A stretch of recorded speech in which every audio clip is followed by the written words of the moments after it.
¿Cómo debo llamarla durante esta entrevista? ¿Usamos su nombre real o su alias? ¿Yael? ¿Ela? Ni Ela, ni Yael, no. Puedes llamarme Tamar.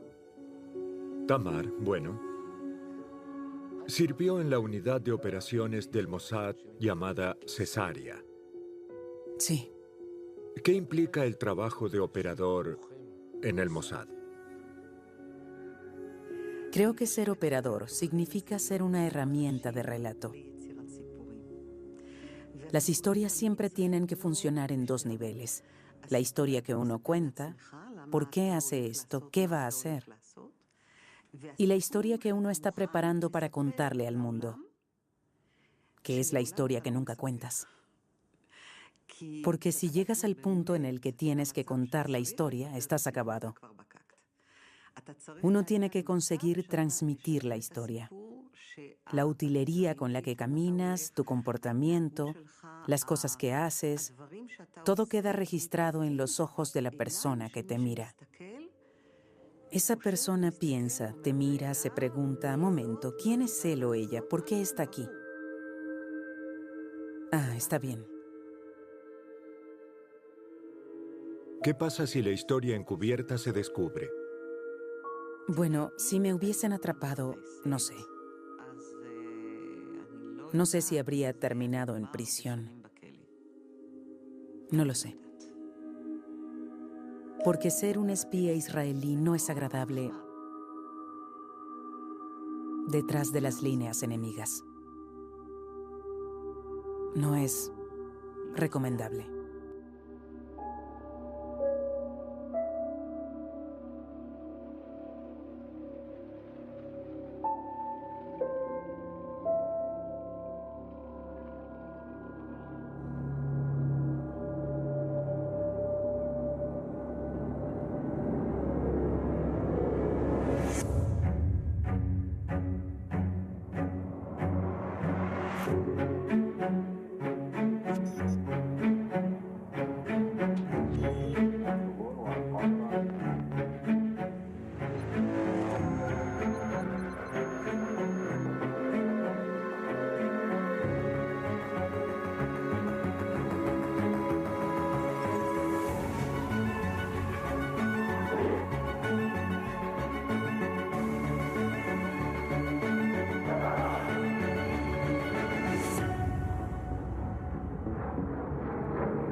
El trabajo te lleva por casi toda Europa. No estás en casa la mayor parte de la semana. Tus hijos y la familia se quedan en casa. Mientras tanto, tú estás ocupado con el trabajo, con una identidad diferente. Y para mantener esos dos mundos separados, el mundo del teatro por un lado, porque eres en verdad un actor de teatro. No durante una obra de 2 horas, de 7 a 9, sino durante horas y horas, horas y días. ¿En verdad es como el teatro? No es como el teatro en el sentido clásico de la palabra, pero es, diría, un sistema donde interpretas roles asignados. Todos saben exactamente qué necesitan hacer. Uno tiene una oportunidad en la obra y debes estar totalmente convencido de que el volumen de actuación de X, junto a la sincronización de la escena de Y, junto con las líneas específicas, puedan lograr el objetivo, que es que la audiencia aplauda. Es una gran metáfora la que estoy diciendo, ¿no? Luego uno hace una reverencia que significa que lograste el objetivo.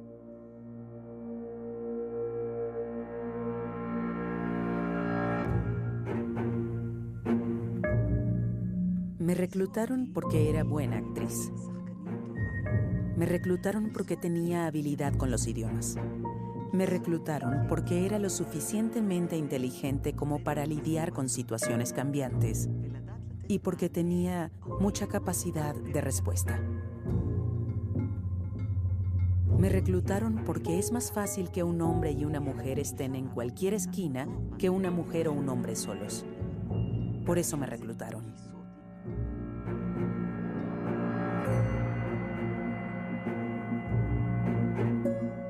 Cuando me uní al servicio tenía 26 años, recién salido de la Sayeret Matkal, y como todo el mundo me hallaba en una encrucijada, buscaba qué hacer.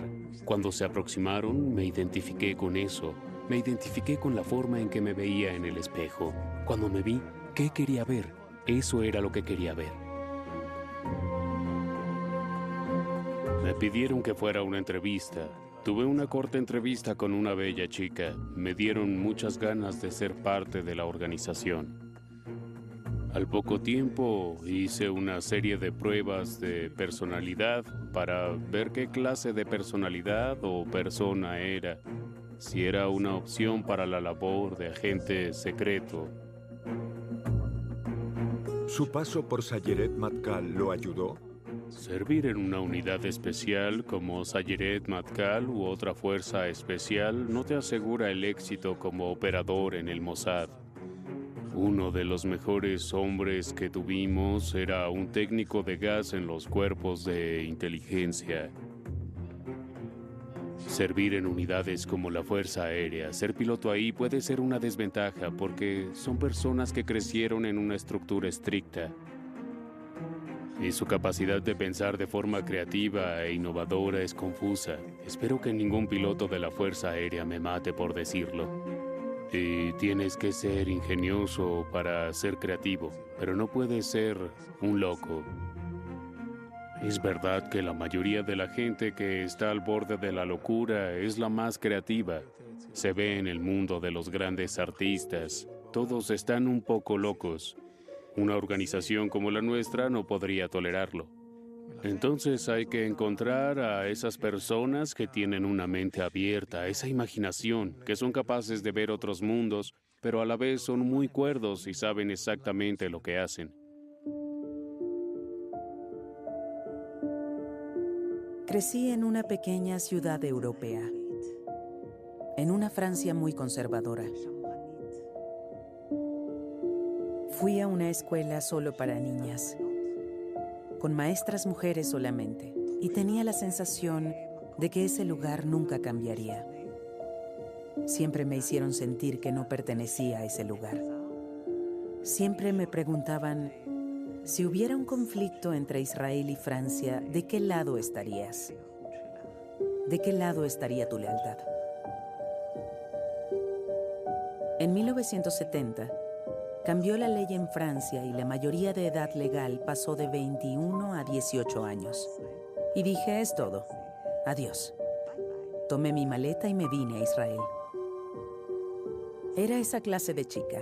Sabía qué quería, sabía qué no quería, y comencé una vida completamente normal. Hasta el día en que recibí una carta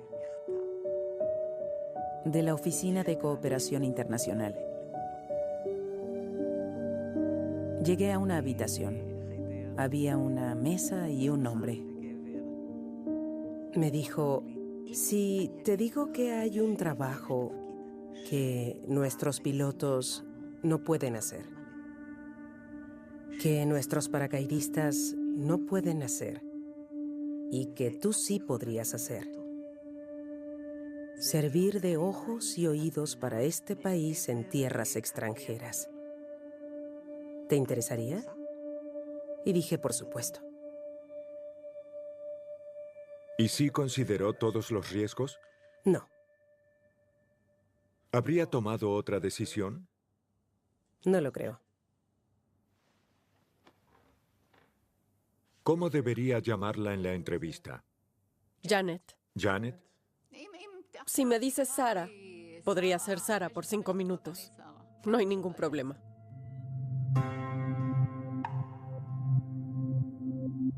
Cuando era joven, amaba las novelas de suspenso, de crímenes, a Agatha Christie.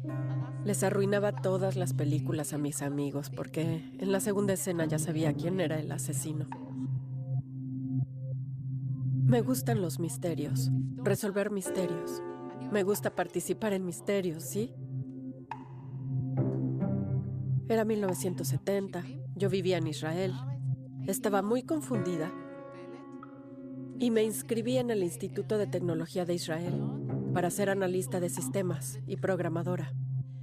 Me asignaron un salón y frente a mí se sentaba un joven muy apuesto. Era pleno invierno. Todo el mundo estaba blanco, pero él tenía un buen bronceado. Comenzaron las clases y de vez en cuando el sujeto desaparecía y reaparecía 2 semanas después, aún más bronceado y con una sonrisa de oreja a oreja, feliz como una perdiz. Era un gran enigma. Después de la 3ª o 4ª vez que sucedió esto, tomé un lápiz, le saqué punta hasta lograr una punta muy filosa. Le toqué la arteria y le dije, escucha, no tengo idea en qué andas metido, pero quiero meterme yo también en eso. Y así acabé en el Mossad. Prueban tu ingenio, tus habilidades de improvisación, tu valentía. Si eres demasiado valiente, estás fuera. Porque una persona tan valiente y sin temor no identifica las señales correctas en el campo, no se da cuenta del peligro que se avecina. Por un lado, uno tiene que ser confiable, ético, moral. Y por el otro, debes tener la habilidad en ciertas situaciones de ser otra persona según la situación que se presente. Y la combinación de estas 2 cualidades es difícil de encontrar en una sola persona. Básicamente, por un lado eres honesto y ético y por otro eres un maleante. Es muy difícil ser honesto y ético y convertirse en maleante cuando surge la necesidad. En las operaciones diarias, uno debe vivir inmerso en este mundo, a veces por un largo tiempo, y maniobrar de forma que nunca harías en el mundo real. Ese es el juego, por eso es difícil encontrar a esos operadores, por eso solo 1 en 1000 es adecuado. Durante su entrenamiento, ¿el hecho de ser mujer llamaba la atención? Llegué después del 68 de Francia, donde estaban las mujeres que quemaban los sostenes. Así que la imagen de las chicas francesas de esa época generaba preguntas sobre la promiscuidad, la disponibilidad para seguir el juego y en cuanto a mis límites personales, hasta qué punto podía permanecer disciplinada. Por un lado, no querían que fuera una monja, pero tampoco que me metiera en problemas. Hubo momentos en el entrenamiento en los que pusieron a prueba este aspecto. Yo tenía novio y me pidieron que terminara con él. Tenían que probar mi capacidad de obedecer órdenes, cualidad que no siempre es obvia en mí, y de cumplir con lo que me había comprometido a hacer. Debía terminar con él y no verlo nunca más. Él se enfadó mucho con la ruptura, pero yo estaba muy decidida.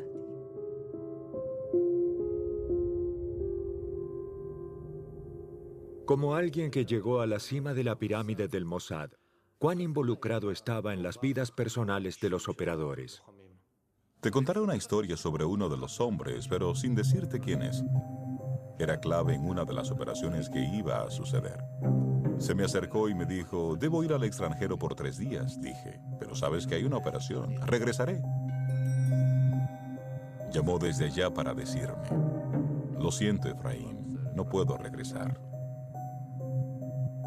¿Qué pasó? Encontré al amor de mi vida. Y estamos por abordar un catamarán. Y ya llegó. Le dije, oye, hay una operación. Me contestó, lo siento, ya no puedo. Colgué la llamada a las 2 de la mañana. Y mi esposa, Hadassah, me preguntó, ¿qué pasó? ¿Estás pálido? Pospuse la operación. Y no le conté al director del Mossad. Porque si lo hacía, en mi opinión, tendría que asegurarme de que esa persona no volviera a involucrarse más en alguna otra operación. ¿Y toda la nación de Israel tuvo que esperar a que él regresara de su viaje? Así es, y no podía buscar a otra persona. Uno se entrena mucho tiempo para este tipo de trabajo. No tenía un reemplazo para él. ¿Crees que fue lo correcto? Se salió con la suya. ¿Perdón? Se salió con la suya. ¿Y por eso crees que estuvo bien? Podría haber salido bien para mí y seguiría estando mal. ¿Qué opina entonces? No te lo diré.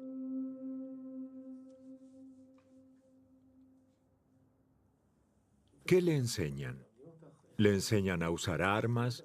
¿Le enseñan a sostener un cuchillo entre los dientes? No, para nada. Nada de eso. Sé que la imagen que se tiene de un agente del Mossad es la de un hombre con un cuchillo entre los dientes, un James Bond con armas sofisticadas. Lo más peligroso que te puede pasar es que te atrapen con un arma en un país donde se supone que uno no debería tenerla. Así que uno no camina portando un arma. Tu arma es tu identidad, tu historia. No puedes tener otra arma. En las películas, las vidas de los operadores y los agentes secretos son muy glamorosas, aunque en realidad es verdad que hay picos de locura y momentos inolvidables. Pero antes de llegar a esos picos, hay muchísimo trabajo repetitivo y poco glamoroso. Se trabaja arduamente. A veces uno está sentado durante 4 días frente a un edificio de oficinas, esperando que salga un sujeto con barba. No puedes hacer ninguna otra cosa. Si apartas la mirada del edificio, podrías perderte al hombre de barba. Esa es la realidad. La realidad no es James Bond. Hay partes de James Bond, pero eso llega al final y son muy pequeñas. Podrías trabajar una semana entera para una actuación de 10 minutos. No te daré ejemplos, pero hay muchas cosas por las que uno podría trabajar por esos 10 minutos.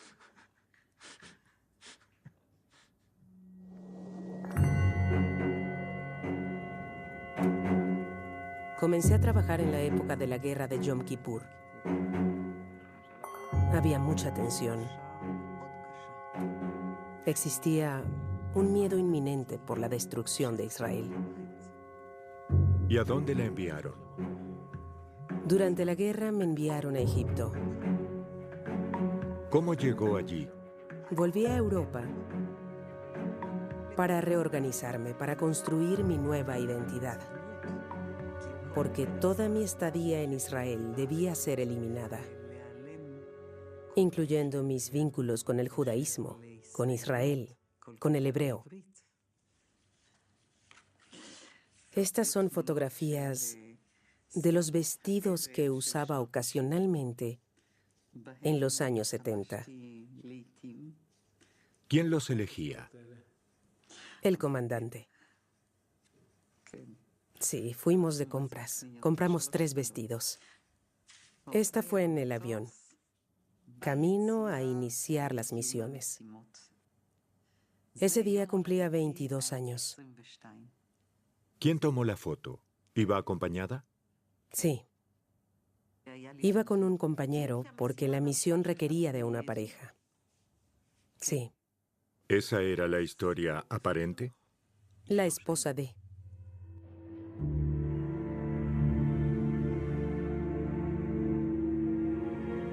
El día que llegamos al Cairo, estaba con ese mismo novio. Y él quería mostrarme la ciudad, mostrarme el Cairo de noche. Y me llevó a la ciudad de Sahara. Una gran carpa, música, comida, una odalisca. Él ya había estado un tiempo ahí antes de que yo llegara. Y lo vi golpeando el piso, con el pie al ritmo de la música, con la mano en la pierna.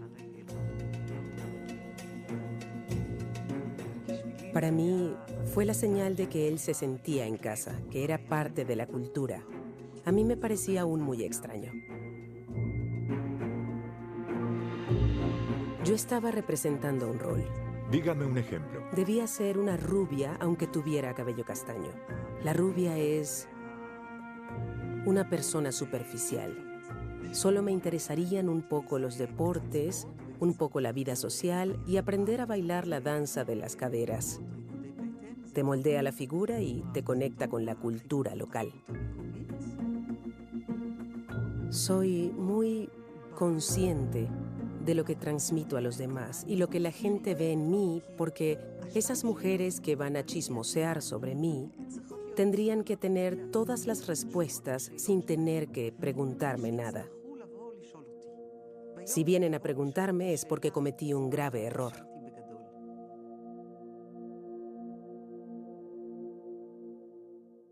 Construí la historia de antemano, por supuesto. Quién era, qué era, de dónde venía, pero siempre olvidas detalles.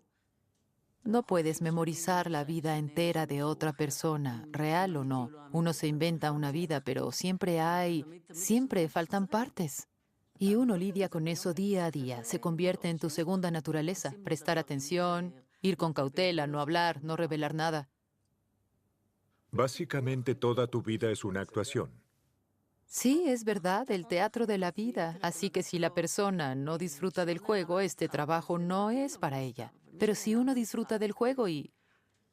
Recuerdo cuando viajé sola en avión a Jartum por primera vez. Me subí al avión rodeada de hombres musulmanes con pañoletas en la cabeza y me miraron y los miré y sabía que no tenían la más mínima idea de dónde era yo. Me senté en la butaca, miré a mi alrededor y disfruté mucho la situación. Tenía un secreto y ellos no sabían nada.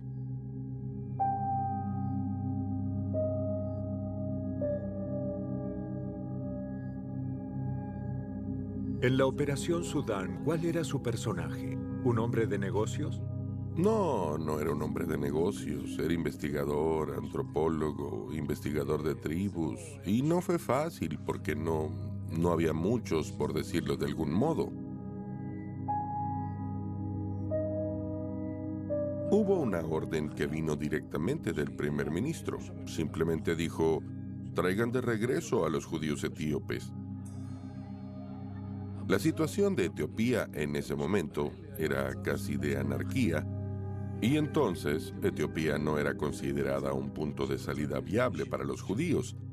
Así que decidimos aprovechar el hecho de que Sudán y el Estado de Israel tuvieran playas en el Mar Rojo.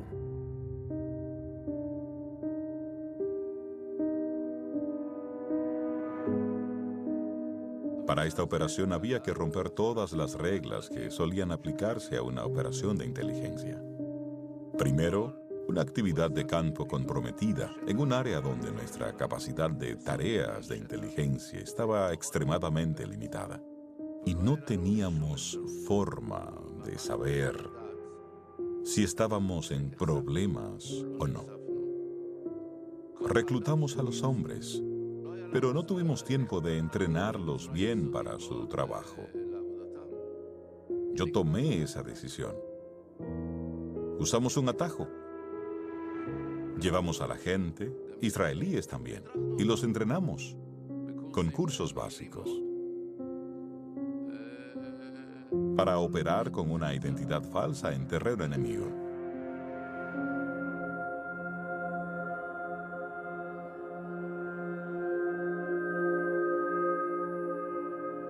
Así que llegué a Sudán para conocer las playas, para ver toda la escena.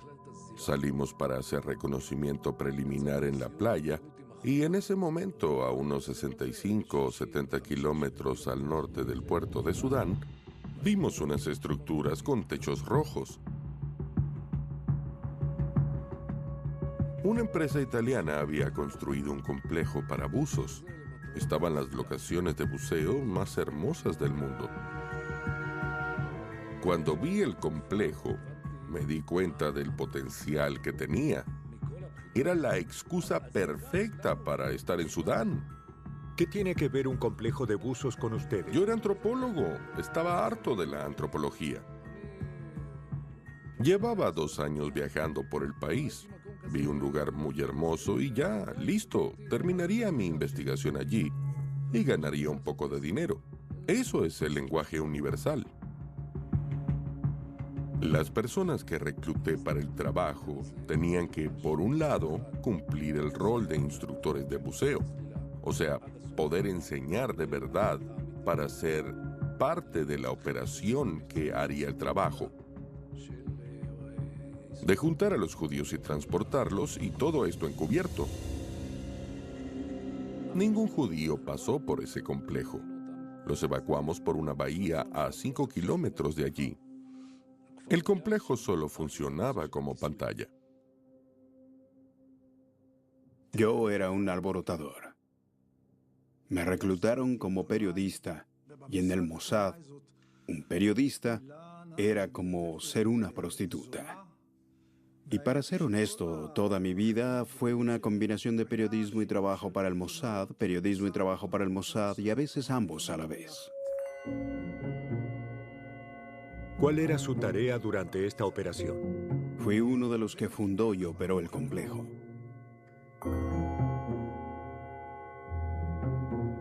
Entre otras cosas, yo era instructor de windsurf, operaba botes. En algún momento llevamos el primer velero a Sudán. Lo llevamos directamente desde Israel en un avión Hércules. Al final del proceso, fue la primera vez que me enteré qué iba a hacer. Mi trabajo era administrar el complejo, como un Club Med. El complejo serviría como pantalla y como excusa para los operadores que venían a Sudán. Otro de los miembros sería el médico del complejo y otro sería el contador. Me preguntaste si lo que hacíamos era como el teatro. Este es el ejemplo. Ese fue mi momento en el escenario. El complejo se llamaba Arous. Cuando la operación terminó, el New York Times dijo que era una pena que cerrara, porque era una perla en el mundo del buceo.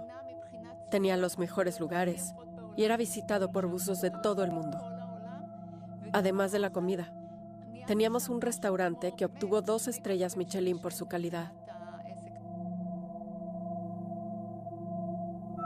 La operación sucedía a la par de las actividades del complejo, pero eran 2 cosas separadas.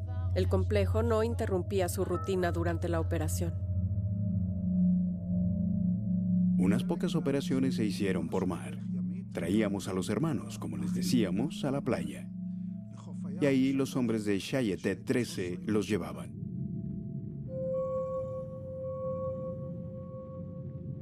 En algún punto, el ejército sudanés nos tendió una emboscada. De la nada aparecieron 60 soldados sudaneses. ¿Soldados? Soldados armados con AK-47. Hubo disparos, capturaron a algunos. ¿También a usted? No, yo estaba a 100 metros de la playa en un bote inflable e informé a la retaguardia. Porque el pelotón de Shayetet preparaba una operación de rescate violenta. Volverían a la playa y rescatarían a los 4 muchachos. Y les dije, esperen, porque de pronto vi a Dani bajar los brazos y gritarle al oficial. Él es alto, fuerte, y comenzó a gritarme en árabe. Y comprendí lo que decía, pero le contesté en inglés. Me dijo, ¿qué pasa? ¿Quiénes son ellos? Los llevaré a Puerto Sudán. Me tomó de la mano y me solté de un tirón. No iré a ningún lado contigo. Si tú gritas, gritaré yo también. Y comenzó a gritarme, eres un idiota, trabajo para el Ministerio de Turismo, llevo a turistas a hacer buceo nocturno y tú me gritas. Mañana iré a Jartum y presentaré una queja formal con el jefe de personal. Y el oficial se sorprendió, balbuceó una disculpa, reunió al pelotón y se fue.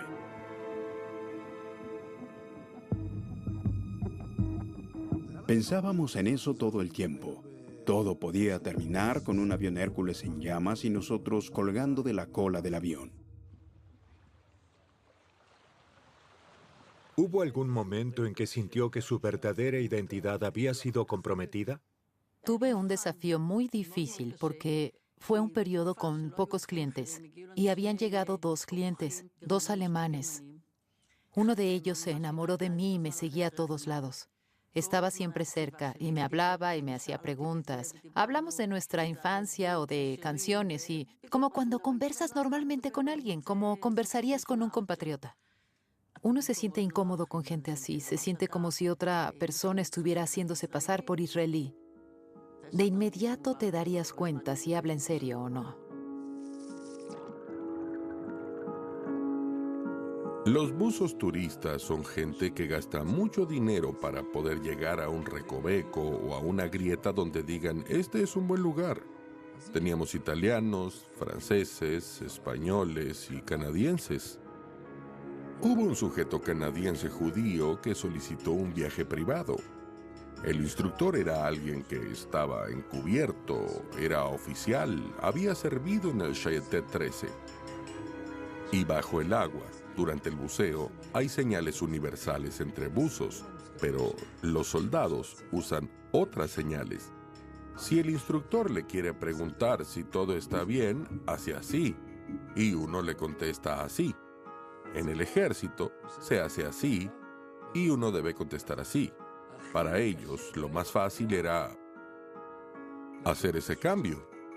Este sujeto era de un país con un comando de marina muy respetado. Y le preguntó, ¿por qué estás haciendo esa seña? ¿Dónde la aprendiste? Se dio cuenta de su error y dijo, sí, estuve en el ejército. Cuando salieron del agua, el sujeto le dijo algo como, estuvo bueno, ¿no? En hebreo. Y el otro sujeto, tras una hora bajo el agua, uno está un poco, le contestó, sí. Se me acercó y me dijo, me descubrieron. Le pregunté en qué habitación está y me dio el número. Golpeé la puerta, él la abrió y comenzó a hablarme en hebreo. Le dije, no te entiendo. Y cambió a inglés. Me dijo, hey, estoy con ustedes. Y le contesté, querías otro paseo esta noche, ¿verdad? Uno nocturno. Te llevaré a un arrecife donde hay un tipo específico de tiburón. Solo comen comida kosher. Ahí es donde irás esta noche. No, me dice, no fue mi intención. Yo en realidad amo a Israel. Le contesté, no me importa. Solo debes recordar que tenemos largo alcance. ¿Qué se hace en una situación así? Bueno, en este trabajo, uno siempre busca evitar la violencia, pero el objetivo era evitar la captura de esos judíos o la captura de los operadores del comando. ¿Y? Bueno, siempre hay accidentes de buceo.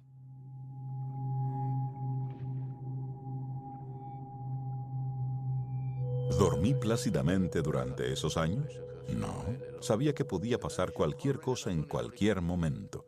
Podían estar en peligro, los sudaneses podrían descubrirnos y luego del arresto todo podía pasar, desde la tortura hasta asegurarse de que no llegaran a Israel con vida. La imagen de Eli Cohen colgado en el centro de Damasco. ¿Lo persigue? No, porque si así fuera, no habría podido actuar. Ni yo ni nadie más. En ningún nivel, no.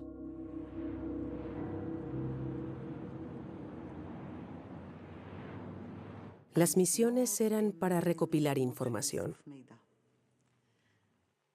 Vi la oportunidad de llevarme información que sabía que sería muy codiciada en casa. Me uní a un viaje y pude llegar al Museo de Guerra en Suez y fotografiar los vehículos y herramientas para ayudar a encontrar a personas desaparecidas con paradero desconocido. Ahí vi las manchas de sangre aún frescas.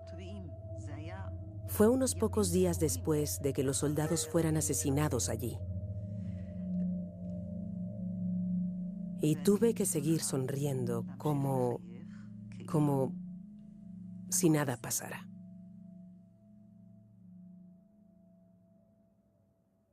Se ve muy joven en las fotos y logró esconder sus emociones. Hubo muchos momentos así. Te daré un ejemplo. Un extranjero no tenía permitido viajar solo en la mayoría de las carreteras. Y yo iba con mi compañero en una carretera oscura de noche y no teníamos una buena justificación para estar ahí. Y lo que ves es lo que puedes llevar a casa. Podían ser escondites para misiles de largo alcance, podían ser antenas, toda clase de cosas. Y llegamos al control policial. El oficial se acercó a mi ventana y me preguntó de dónde éramos, así que le dije. Nos preguntó dónde íbamos y también le dije. Me preguntó ¿por qué? Entonces me hice la tonta. Abrí mucho los ojos y dije, porque el otro lugar era muy aburrido. Se lo creyó y nos dejó ir. Hubo momentos tensos, porque teníamos cosas en el auto que no queríamos que descubrieran. Digamos que estuvo envuelto en un percance como líder de equipo en una operación dentro de un país europeo. כישלון של המוסד. 4 צעירים ישראלים נלכדו בקפריסין בעת שביקשו לצוטט לקווי הטלפון של שגרירות איראן בניקוסיה. הם טענו אז שחיפשו חדרי שירותים לנשים שבחבורה. Te contaré de ese percance que mencionas, en el que estuve involucrado. Estuve involucrado en muchos percances más, solo que en general uno logra solucionarlos para que no se consideren percances. Pero en todas las operaciones, en todas, tenemos un margen de riesgo y muy de vez en cuando te atrapan. ¿Cómo fue la experiencia de estar arrestado? Su experiencia personal.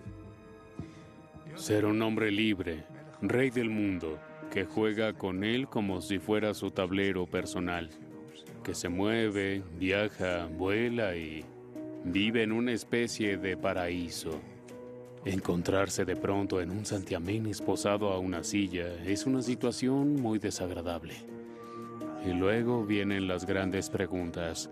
Confieso que me pregunté, ¿por qué tenemos que morir por esto? Y la preparación y el entrenamiento te hacen poner eso a un lado en ese momento para poder avanzar. ¿Y le creyeron? ¿Logró mantener su apariencia intacta? Por supuesto. Verás, los peligros son obvios. En ese entonces sucedió el escándalo de Lillehammer. El Mossad fue tras la persona responsable del asesinato de los atletas en Múnich.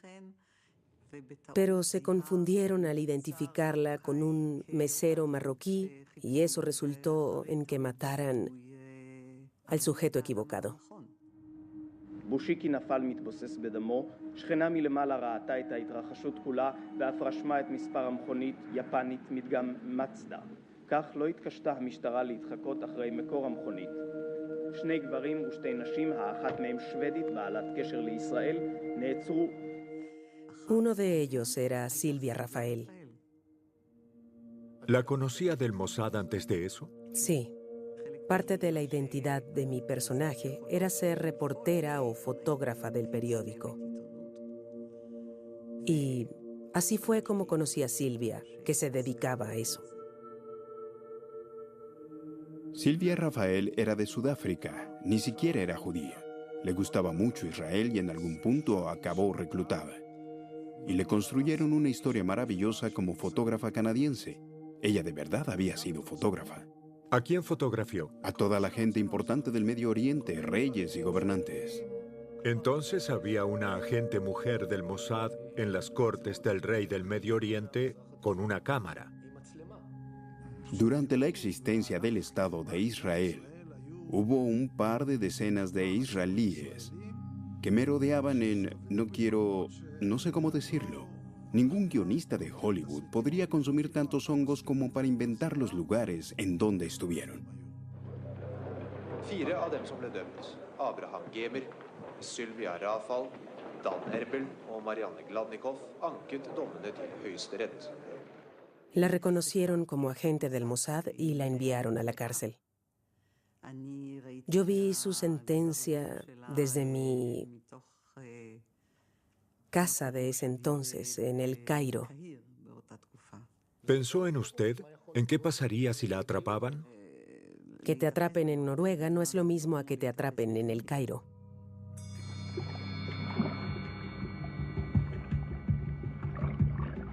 A pesar de todo lo que nos divertíamos, estábamos a prueba. Teníamos invitados, que solo les faltaba usar una banda que dijera «somos de la CIA», porque eran de la CIA sin duda, los detectamos de inmediato. Sabíamos que si actuábamos de forma irresponsable, podíamos arruinar toda la operación. Es un poco loco saber que mientras nosotros nos divertíamos en el complejo, disfrutábamos, bailábamos en una fiesta con los invitados. Esa misma noche, detrás del complejo, había una fila de vehículos transportando judíos a la zona de evacuación. Cada vez que veía un grupo de judíos alejándose de la costa en botes con el Shayetet o elevándose en el aire en el Hércules, sentía una gran satisfacción.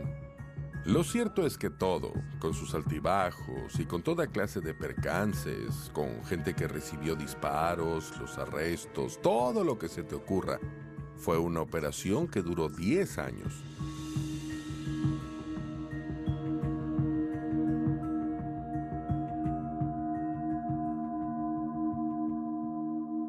Sobre su historia en el Cairo como esposa de... ¿Cómo se mantiene una relación tan compleja durante tanto tiempo? Preferiría pasar a la siguiente pregunta.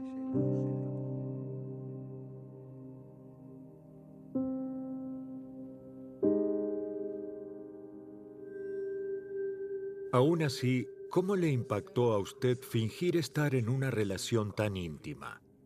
¿Dónde está el límite entre lo real y lo que no lo es, entre la actuación y la vida misma?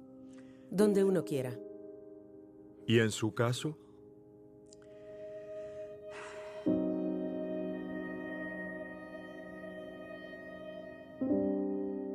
Comencemos por decir que yo no lo quería tanto. Si lo hubiera conocido en situaciones normales, no habría pasado ni 5 minutos con él. Él era todo lo opuesto a la persona con la que yo podía verme teniendo una relación. ¿Cómo logró sacar adelante esto durante un año? Solo tenía 22 años. No es como actuar en una obra todas las noches durante 90 minutos y luego bajarse del escenario. Suelo vivir de forma muy intensa. Quiero decir, si estoy involucrada en algo, lo hago hasta el fondo. No hay duda de que estar juntos tantos meses en territorio enemigo, con todas las tensiones acumuladas, confiando el uno en el otro y con toda la actuación, nos acercó muchísimo. Una cercanía que se convirtió en intimidad. En esa situación, era obvio que sería muy difícil que no sucediera nada entre nosotros.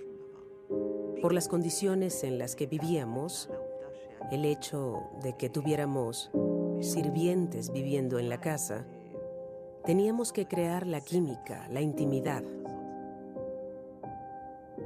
Y dijimos, intentemos hacerlo de verdad.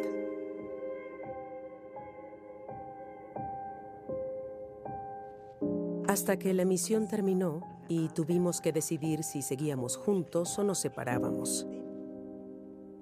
La persona que nos presentó y que nos conocía bastante bien, se sintió responsable de la situación imposible en la que nos encontrábamos. Y pensó que no debería permitir que una situación así continuara. Y nos separó a los dos. ¿Y lo aceptaron así nada más? Yo estaba muy enfadada. Estaba muy enfadada, mucho. Me le acerqué y le dije, escucha, quizás sea un error, pero es mi error y no quisiera que interfirieras más en mi vida. Al mismo tiempo, esa persona pudo haber hecho lo mismo que yo y decir, un minuto, tiempo fuera, no lo haré, haremos lo que queramos. Pero no dijo nada. Entonces, la persona que tomó la decisión seguro tenía razón en que no estuviéramos juntos.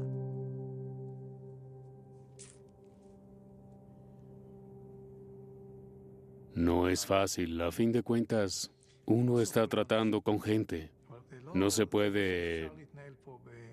Tiene que ser muy obvio que tienes una vida laboral donde eres una persona. Luego está tu vida familiar donde eres otra persona. No puedes mezclar las dos porque sería muy malo. A veces se mezcla y es muy malo, así que uno pone el freno. No queda otra opción.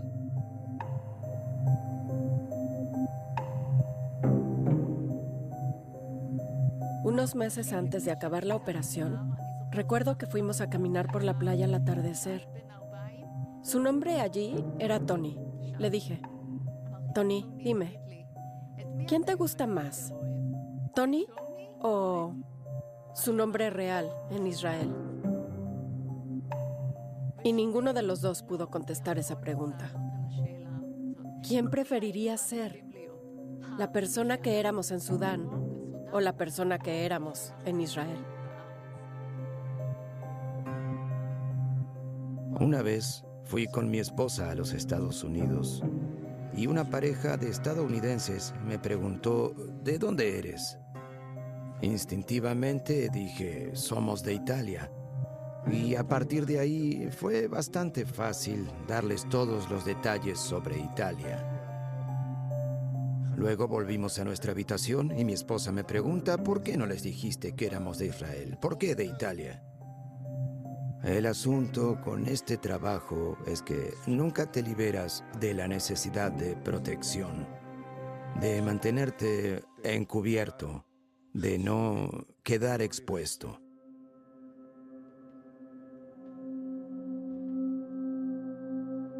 Me condicioné a nunca responder cuando escuchara hebreo en los aeropuertos. Y eso me puso en una situación muy incómoda y muy difícil. Estaba de vacaciones con mi hija en Europa y me llama en hebreo en el aeropuerto, mamá, y no moví ni un músculo. Es parte de mantener tu pantalla. Es lo que se supone que debes hacer. Comportarte como si nada tuviera que ver contigo. Mi hija recuerda ese momento hasta el día de hoy y tiene 35 años. Yo también lo recuerdo.